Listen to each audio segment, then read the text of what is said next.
السلام عليكم ورحمة الله وبركاته. wadnaha oo ka mid ah xubnaha ugu muhiimsan jidhkeenna ayaa waxaa muhiima in intii aad awooddo aad ilaaliso caafimaad qabka wadnahaaga. Haddaba aan kula wadaaga 12 arrimood oo muhiim u ah caafimaad qabka wadnaha. Waxaanay kala yihiin: kow, ku dadaal inaad samayso jimicsiga uu jidhkaagu u baahan yahay nooca adigu aad awooddo ugu yaraan 30 daqiiqo maalin kasta. 2, ka qaada milixda inta uu jidhkaagu u baahan yahay oo keliya, iskana jir inaad xaddi badan ka isticmaasho ama ka qaadato milixda. 3, faraha ka qaad qiijinta sigaarka iyo waxa la midka oo halis ku ah caafimaad qabka wadnaha. 4, inta karaankaaga iska yaree, iskana ilaali cadhada badan. 5, la soco oo xakamee miisaanka jidhkaaga, ogowna in miisaanka badani aanu u fiicnayn caafimaad qabka wadnaha iyo jidhkaba. 6, iska yaree ama iskaba jooji cuntooyinka degdega lagu sameeyo kuwaasoo aan u fiicnayn caafimaad qabka wadnaha. 7, seexo waqti ku filan jidhkaaga oo ah ugu yaraan 8 saacadood. 8, iska jir warwarka iyo murugada badan, waxay halis ku yihiin caafimaad qabka wadnahaaga iyo jidhkaagaba.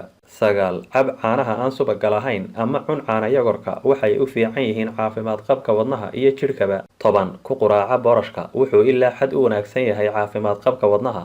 11, inaad cuntooyinka ku darsato saliid saytuun saafi ah ayaa iyaduna ilaa xad kor u qaada caafimaad qabka wadnaha. 12, cunitaanka liin macaanta ayaa iyaduna muhiim u ah caafimaad qabka wadnaha iyo jidhkaba. Mahadsanidin.